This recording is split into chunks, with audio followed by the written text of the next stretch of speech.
इस खबर के प्रायोजक बाय वागजी मसाले, हर चुटकी में जायका। वागजी प्रीमिक्स स्पाइसेस। भोपाल से एक बड़ी खबर सामने आ रही है, जहां रेल एसपी राहुल कुमार लोढ़ा ने प्रेस कॉन्फ्रेंस में नर्मदा एक्सप्रेस से लापता हुई लड़की के मामले में अहम खुलासा किया है। लड़की को नेपाल बॉर्डर से बरामद कर लिया गया है। रेल एसपी राहुल कुमार लोढ़ा ने बताया कि 7-8 अगस्त की रात को इंदौर बिलासपुर नर्मदा एक्सप्रेस से लापता हुई 29 वर्षीय अर्चना तिवारी को नेपाल बॉर्डर से बरामद कर लिया गया है। अर्चना जो जुडिशियल सर्विस की तैयारी कर रही थी, ने जबलपुर में 2 साल, इंदौर में 1 साल प्रैक्टिस की थी। इंदौर में उनकी मुलाकात सारंश नामक के युवक से हुई थी। दोनों 7 अगस्त को एक ही ट्रेन में आमने सामने की सीट पर यात्रा कर रहे थे। एसपी के मुताबिक 7 अगस्त को अर्चना का रिश्ता एक पटवारी के साथ तय हुआ था, लेकिन परिवार ने पढ़ाई छोड़कर शादी करने का दबाव बनाया। अर्चना पढ़ाई जारी रखना चाहती थी। 6 अगस्त को अर्चना सारंश और उनके ड्राइवर तेजिंदर ने ढाबे पर मिलकर भागने की योजना बनाई। योजना के तहत नर्मदापुरम स्टेशन पर तेजिंदर ने अर्चना को कपड़े दिए, जहां सीसीटीवी कैमरे नहीं थे। इसके बाद अर्चना सारंश के साथ स्टेशन से निकल गई। दोनों ने टोल नाकों से बचते हुए सुजालपुर, बुरहानपुर और हैदराबाद का रास्ता लिया। हैदराबाद में कुछ दिन रुकने के बाद अर्चना जोधपुर होते हुए काठमांडू चली गई और दूसरी सीन ने इस्तेमाल की। सारंश काठमांडू से वापस लौट आया। खीरी पुलिस की मदद से अर्चना को नेपाल बॉर्डर से बरामद किया गया। एसपी राहुल कुमार लोढ़ा ने स्पष्ट किया कि अर्चना ने यह सोच समझ कर किया और इस मामले में कोई आपराधिक धारा नहीं बनती। अर्चना पर कोई क्रिमिनल केस दर्ज नहीं किया गया। आप सब लोगों को जानकारी, एक सेकंड, आप सब लोगों को जानकारी में है कि 7 और 8 के दरमियान रात्रि जो है इंदौर बिलासपुर ट्रेन के अंदर से एक अर्चना तिवारी नाम की युवती जो B3 AC कोच में थी, वहां से वो लापता हो गई। जब से ये मिसिंग रिपोर्ट कायम हुई है, उसी दिन से हम लोग जो है वो उस लड़की को ढूंढ रहे हैं, मगर उसके बावजूद जो है लगभग 10 से 11-12 दिन तक हम लोगों को वो ढूंढने के बाद में आज फाइनली नेपाल बॉर्डर से लड़की को बरामद किया गया है। मामला कुछ इस प्रकार है कि अर्चना तिवारी नामक लड़की जो है ये कटनी की रहने वाली है।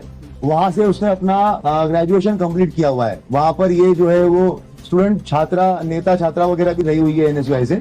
उसके बाद में फिर ये 2 साल तक जो है वो जबलपुर में प्रैक्टिस करती थी एडवोकेट की। उसके बाद इंदौर में ये पिछले 1 साल से एडवोकेट की वकालत कर रही थी। इसी दरमियान जो है इसके परिवार वालों की तरफ से लगातार इसको रिश्ते वगैरह आ रहे थे, जिसमें इसको शादी नहीं करनी थी। लगभग 3 से 4-5 शादी के प्रपोजल आने के बाद में कुछ इश्यूज हुए, शादियां टूटिया, उसको नहीं करना था, उसने ना बोल दिया। एक इंदौर में जो है इसकी दोस्ती हुई सारांश जोगचंद करके है, 26 साल का लड़का है, शुजालपुर का रहने वाला है। ये 1 जनवरी के आसपास में, मतलब 1 जनवरी 2025 के आसपास में उसकी जो है वो उसके साथ में मित्रता हुई है। और ट्रेन में ही, इसी सेम ट्रेन में जो है ये उस दिन जा रहे थे और आमने सामने जो है इनका रिजर्वेशन था, तो आमने सामने बैठे हुए थे। ये वकील थी, किसी चीज के बारे में बात कर रही थी। सारांश का भी कुछ जो है वो इश्यू चल रहा था घर पे, तो उस तरीके से उसने उससे बात करना शुरू किया। उसके बाद में बातें जो है वो और भी जो इसके लीगल इश्यूज थे, इसने अपना ड्रोन कंपनी का एक कुछ प्राइवेट लिमिटेड कंपनी बनाने के लिए ये प्रयास कर रहा था इंदौर में, तो उसके लीगल डॉक्यूमेंट को लेकर आपस में बातचीत होना शुरू हो गई और उसके बाद में फिर इनकी लगातार बातें शुरू हो गई। जब ये घटना दिनांक जो 7 तारीख है, उसके पहले इसके माता पिता ने और इसके बड़े ताऊ ने जो है वो एक तहसीलदार पटवारी के साथ में इसका रिश्ता फिक्स कर लिया था। उस टाइम पे परिवार के साथ में इसकी लंबी कहासुनी हुई है। उन्होंने कहा कि अब तुम अपनी पढ़ाई वढ़ाई सब छोड़ दो और तत्काल वापस आ जाओ, तुम शादी करके जो है वो तुम्हें जाना ही है। अब की बात जो है वो तुम मना नहीं करोगी और तुम्हारा जो पढ़ाई लिखाई, वो कौटिल्य एकेडमी में इंदौर में पढ़ाई लिखाई कर रही थी लड़की जो है वो, साथ में वकालत कर रही थी, तो करियर खत्म करके अब तुम्हें सिर्फ जो है वो शादी करनी है। ये इस तरीके की बातें जब घर में चल रही थी तो उसका काफी बहसबाजी हुई है। लड़की का जो है वो पढ़ने का मूड था और साथ साथ में अभी वकालत और सिविल जज की तैयारी करने का मूड था। तो इसने अपने इस दोस्त को, जो सारांश इसका दोस्त था, तो इससे बात करी। 6 तारीख को ये हरदा में केस के सिलसिले में गई थी, हरदा के आसपास में। वहीं पे ढाबे पे बैठ के एक तेजिंदर करके है, तेजिंदर सिंह और सारांश और लड़की, इन तीनों की बैठ के बात हुई। वहां पे इन लोगों ने प्लान किया कि किस तरीके से जो है अगर हम लोग मतलब बेसिकली ये छोड़ के भाग जाना है, तब ये भी बात हुई थी कि भाग जाना है तो अभी भाग जाते हैं, तो इतना सब कुछ करने की जरूरत क्या है। मगर उस टाइम पे ये बात हुआ कि ऐसा नहीं, अगर ऐसे करेंगे तो वो पता चल जाएगा। ये जो इंदौर बिलासपुर ट्रेन जा रही है वहां पे हम बैठेंगे, चलती ट्रेन में से अगर चले जाएंगे तो बहुत सारी हो सकता है कि मिसिंग पर्सन रिपोर्ट कायम होगा।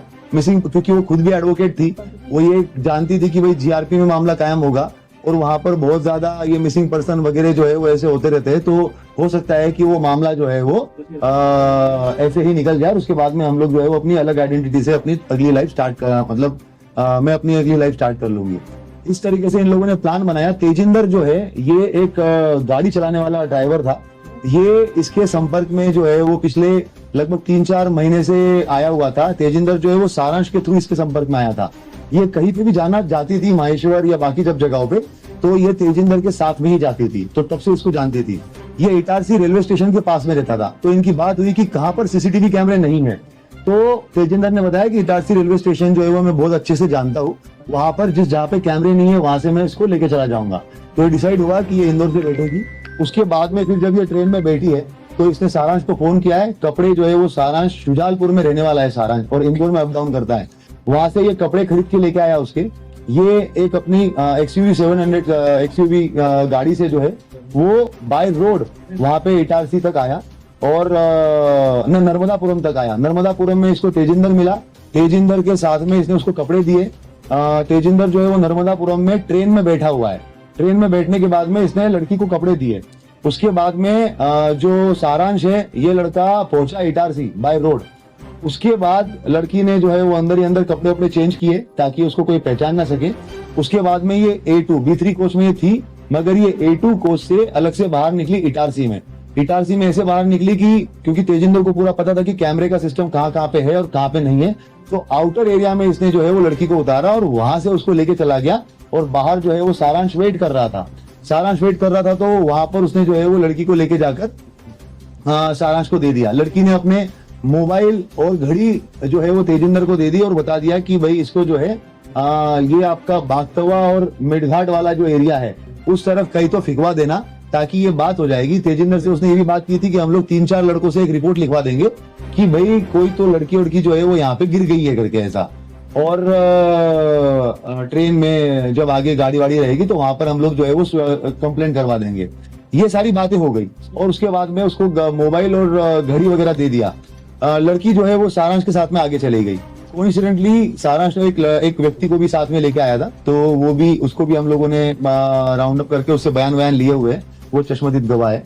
उसके बाद में घटना ये हो गई कि तेजिंदर को उसी टाइम पे दिल्ली की पुलिस उठा के लेके चली गई। क्यों?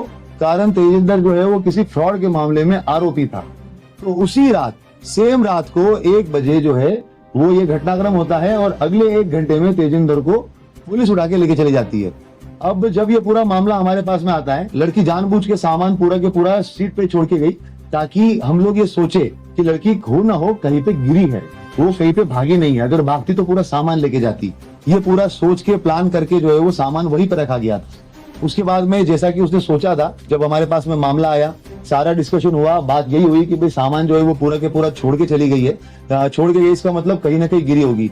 और मिडघाट और वो वाले एरिया का भी जानबूझ के वो मोबाइल जो है वो उसी एरिया में बंद हुआ था, तो हम लोगों ने वहां पर पूरा सर्चिंग ऑपरेशन भी चलाया, पूरे थानों में भी हम लोगों ने बात करी, वो सारी चीजें करी। मगर उसी टाइम पे एक चीज और, सारांश के साथ में जब बात हुई थी तो स्टार्टिंग में जब जनवरी में उसकी बातें हुई थी तो कॉल पे बात होती थी, मगर उसके बाद में व्हाट्सएप कॉल हुआ था। तो वो उस वजह से जो है उसके साथ में वो बातें जो है वो CDR में डिटेक्ट नहीं हो पाई। हम लोगों ने IPDR निकालने के बाद में उसका नंबर जो वापस आया और पता चला कि इससे वापस ये बात हो रही थी और ये लड़का छूट गया है पूछताछ करने के लिए। उसके बाद टीम जो है वो उस तक पहुंची है। तेजिंदर को जब हम लोगों ने ये पता किया, तेजिंदर का नंबर मिला और जब हम लोगों ने उसके बारे में डिटेल पता किया तो हम लोग काफी श्योर हो गए थे कि तेजिंदर इस मामले में लिंक है। मगर जैसे ही हमें पता चला कि ये जो है वो चोरी के मामले में दिल्ली पुलिस उठा के लेके गई है, तो हमें फिर स्टार्टिंग में लगा कि हो सकता है कि ये किसी दूसरे मामले में होगा। और जब सारांश को उठाया गया और सारांश से जब पूछताछ हुई तो उसने बताया कि तेजिंदर, लड़की और इसने सबने मिलकर ये प्लान किया था। लड़की सारांश के साथ गई, शुजालपुर में गई है, वो गाड़ी में ही रही, कहीं पे बाहर उतरी नहीं। इन लोगों ने इसका चीज का ध्यान रखा कि कहीं पे भी टोल नाका नहीं आना चाहिए, क्योंकि पुलिस जो है वो टोल नाके पे भी सीसीटीवी कैमरे देखती है और अगर वो गाड़ी के थ्रू RFID से अगर पैसा कट जाता है तो उससे भी जो है वो डिटेक्ट हो सकता है। तो इन्होंने टोल नाका अवॉइड किया और ऐसे ऐसे रास्ते से गए जहां से टोल नाका नहीं हो। शुजालपुर गए, शुजालपुर के बाद में फिर ये ऑर्बिट मॉल के आसपास से कहीं से इन्होंने एक दूसरा मोबाइल खरीदा और तब तक मीडिया में इस चीज का काफी हाइप हो गया था, तो जितना इनको एक्सपेक्टेशन था कि मामला एकदम सिंपल तरीके से निपट जाएगा, तो वो लगने लग गया कि अब तो ये नहीं होगा, तो इसको मध्य प्रदेश छोड़ के कहीं तो जाना पड़ेगा जहाँ पे अलग भाषा के लोग हैं। तो इन्होंने हैदराबाद चूज किया। उसके बाद ये बुरहानपुर गए, बुरहानपुर से इन लोगों ने जो है वो हैदराबाद की बस पकड़ी। हैदराबाद में जाने के बाद में ये 2 दिन 1 रात जो है वो हैदराबाद में रहे। फिर जब मामला और ज्यादा हाइप पकड़ने लग गया तो जो सारांश है, ये ड्रोन का जो एक नया स्टार्टअप इसने डाला हुआ है और इसका जो क्लाइंट बेस है वो नेपाल में भी कुछ है।